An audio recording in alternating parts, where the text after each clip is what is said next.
Hey everyone, it's Aimee, founder She the People, and I am going live because I'm here in Washington, D.C.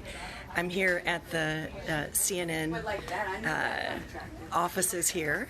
Here are the wonderful hair and makeup folks.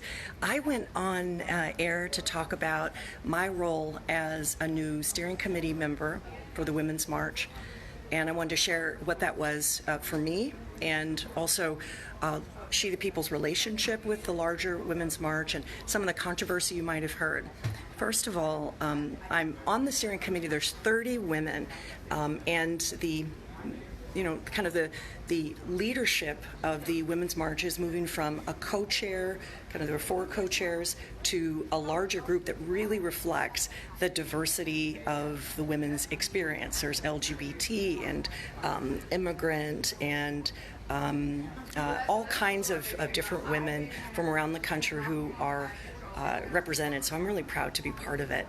And I want to just say that we're the thing about the Women's March, which is so special, is that 2 years ago it was millions of women visibly demonstrating opposition to Trump and these damaging policies that have been attacking our communities.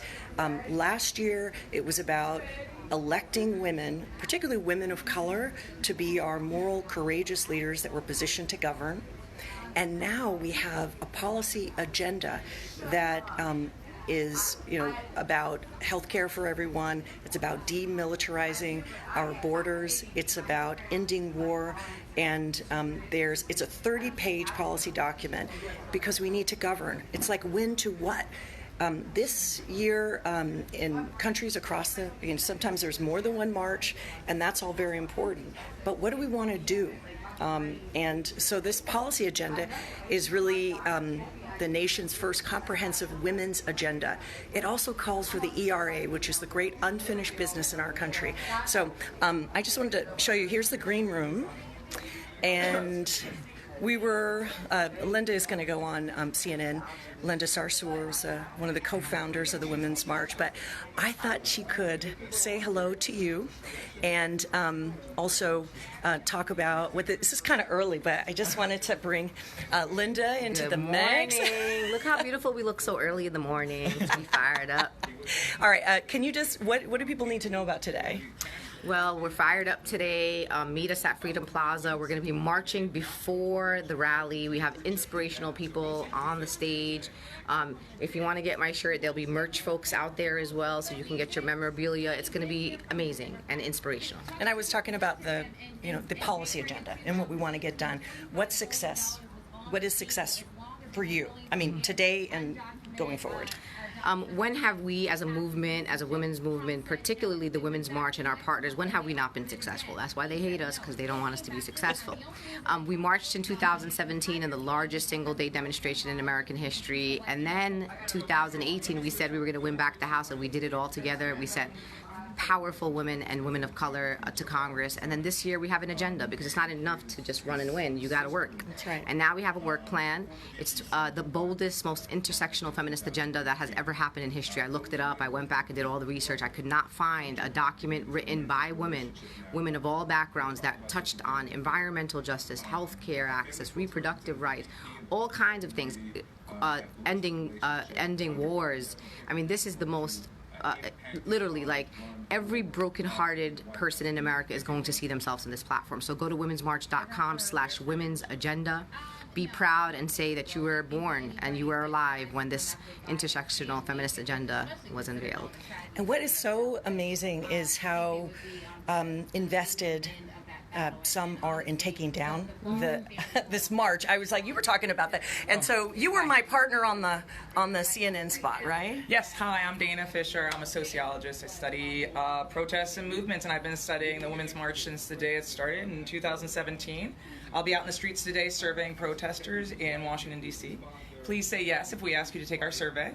But She's confirmed. I give her a thumbs up, so you can talk to her. She's one of the good ones. Thank you. I mean, one of the things that we actually have found is the people who come out to these marches are a very intersectionally motivated crowd.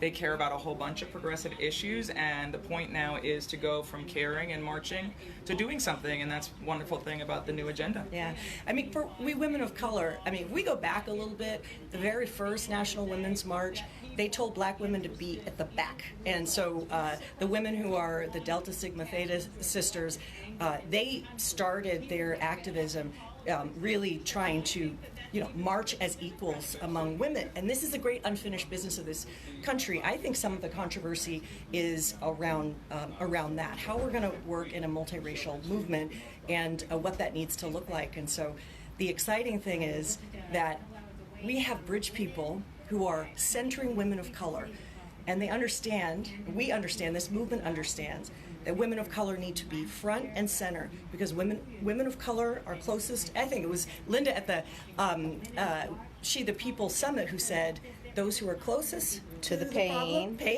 closest to the solution. And so when women of color win, everybody wins. So I just want to say I'm committed, and we're committed, and Linda's holding the phone. Linda's holding the phone to figuring this out. We have to figure out how to work across race, but we can't see the fact that women of color need to be in the center. What are your thoughts? Well, we just have to come to terms with it, really. Just gotta come to terms with the fact that not only do women of color need to be centered, but we are the most broken. We come from the most broken communities, particularly black women, and we've seen black women show up for us time and time and time again. They always do the right thing. They have gone to the polls in the droves to ensure that we did not get this fascist in the White House. And really, it has been our white sisters, and not all of our white sisters, some who have been true allies to us, who have stood with us steadfastly in our movement. But recently, watching what happened to Stacey Abrams in Georgia, when 76% of the white women electorate in Georgia went to the polls and voted for a fascist, someone who was anti-immigrant, anti-women, anti-everything we stand for as a movement. So it's really interesting to watch the criticism of the Women's March, but then watch those who criticize the women translate their criticism into voting for someone like Brian Kemp, when they had the most qualified woman in America run for governorship. So the critiques don't match the actions of the people who are critiquing the Women's March, which is why it's a red flag for me to see why this particular movement is getting all this criticism and constant criticism.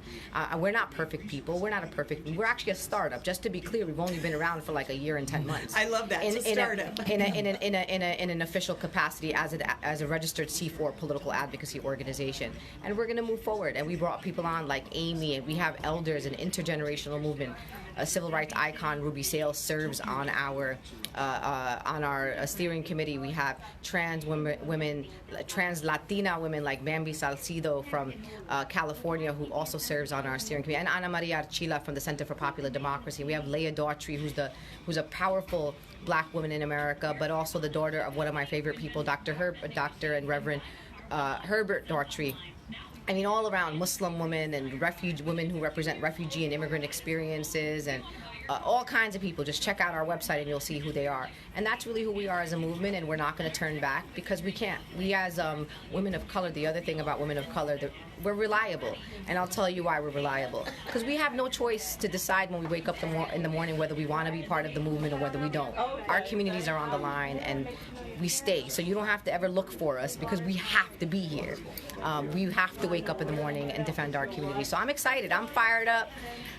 See you on the streets. Go to womensmarch.com. You'll see some sister marches all over the country. Just put your zip code in. It'll tell you if there's a march near you. 350 marches today. Wait, around the country. What? 350 marches today around the country. And then there are some around the world if you're not in the United States. Right. News of the demise of Women's March are greatly exaggerated. Oh, yeah. I just want to say.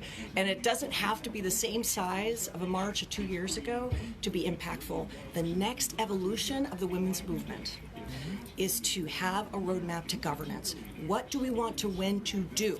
And that is the power, so that we can defeat Trump and all of the forces that have been attacking our communities. I say that as the RNC lady is walking out the door. I'm just saying. Yeah, she was. She was just on CNN, please. Give me a break. So all that to say, we're going to be sharing this video and also sharing a live stream later today. I want to thank both of these amazing leaders. Thank you so much. Thank you so much. Bye.